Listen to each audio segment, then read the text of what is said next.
अस्सलाम वालेकुम किसान भाइयों, खुशामदीद।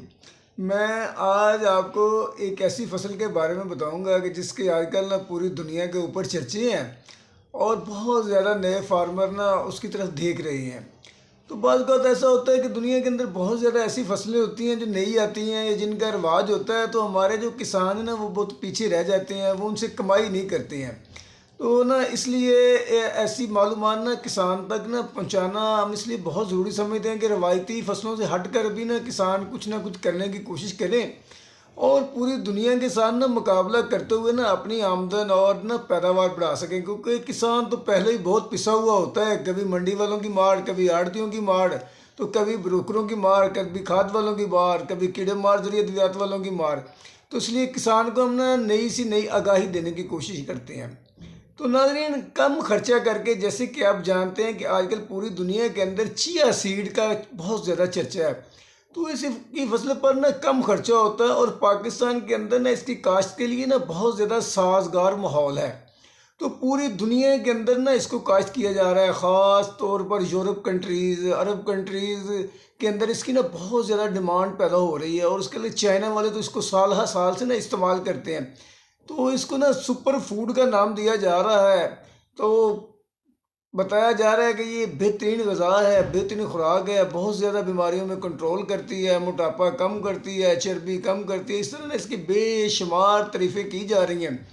तो इस वक्त ना पाकिस्तान के अंदर ये द्रास की वेबसाइट है या दूसरी जगह जहाँ से ये बीज खरीदने के लिए रब्ता करें तो 5,000 रुपये किलो तक इस बीज का ना रेट जो है ना बताया जाता है। तो पाकिस्तान के अंदर ना बहुत ज़्यादा सर्द इलाका जहाँ बर्फ़बारी हो रही है या बहुत ज़्यादा कलरी या बहुत ज़्यादा रेतली ज़मीनों के अलावा ना सारी ज़मीनें ही ना इसकी काश्त के लिए ना बहुत ज़्यादा बेस्ट हैं। तो इसकी काश्त के लिए ना टेम्परेचर जो है ना 20 से 25 डिग्री अगर हो जाए ना तो ये इसकी काश्त का ना बेहतरीन मौसम होता है। तो बाद इलाकों में ठंड जल्दी पड़ती है, वहाँ जल्दी काश्त हो सकता है। बाद इलाकों में देर से पड़ती है, वहाँ देर से काश्त हो सकता है।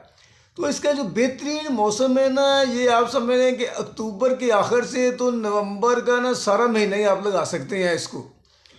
और मैंने ना ये जो वीडियो बनाई है ना, बड़ी तहकीक करके ना वीडियो बनाई है कि आप लोगों तक ना बहुत ज़्यादा अथेंटिक और सही मालूमात जो है ना वो पहुंचा सकूं। तो आप आ जाते हैं कि इसका आपने ना बीज कितना लगाना है।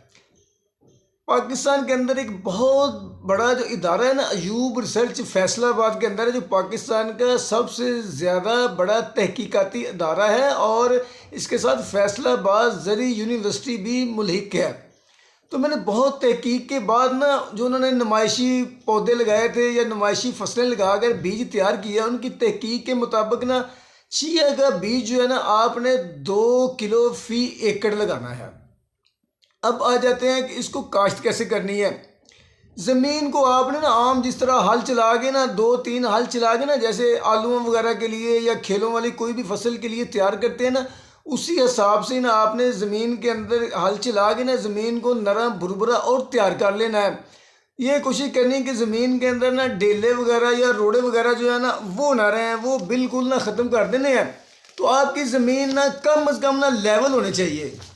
तो अब इसकी मदद से ना रेजर की मदद से ना 2.5 फुट की खेलियाँ बना लेनी है।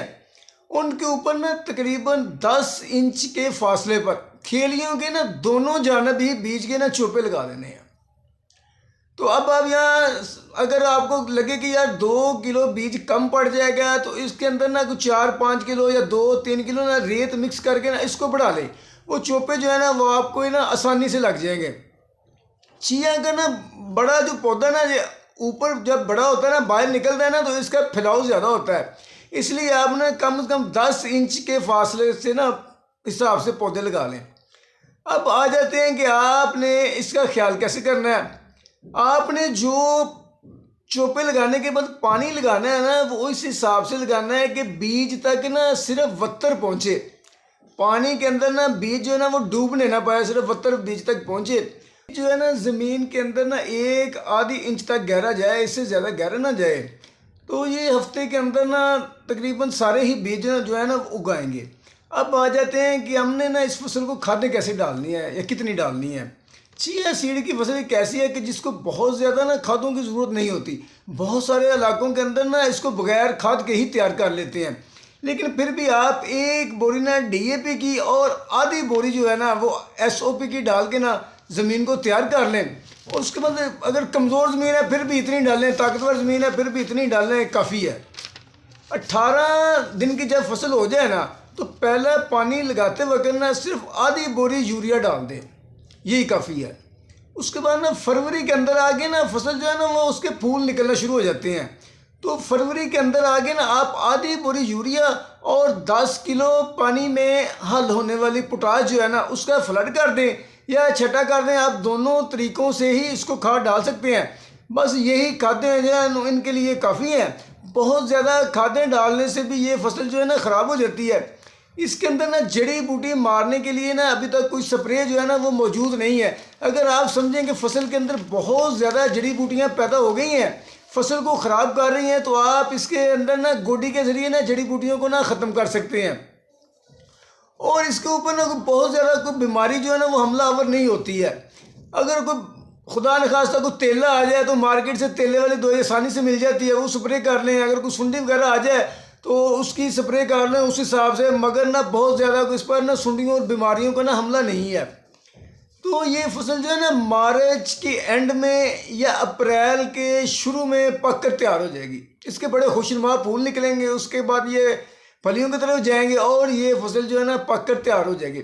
तो आप उस वक्त ना जब फसल पकने की जन्म जा रही है करीब हो ना, तो आप ना हाथ से ना वो फली को मसल कर ना दाने चेक कर सकते हैं कि बीज से बन गया या नहीं बन गया।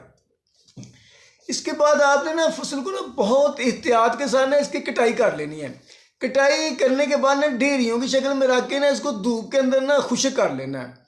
खुश्क करने के बाद ना आपने इसको ना डंडों की मदद से ना झाड़ कर ना बीज निकाल लेना है। ये आम सा तरीका है। इस तरीके से ना पहले गंदम भी लोग ना गंदम से भी बीज निकालते रहे हैं। तो ये अपने जो इलाके हैं ना बलूचिस्तान के इलाके या पूरा राजस्थानी इलाके, इन इलाकों में ना आप भी कई फसलों की ना डंडों से झाड़ कर ना उनसे बीज निकाले जाते हैं। तो इस तरह आपने इससे बीज निकाल लेना है।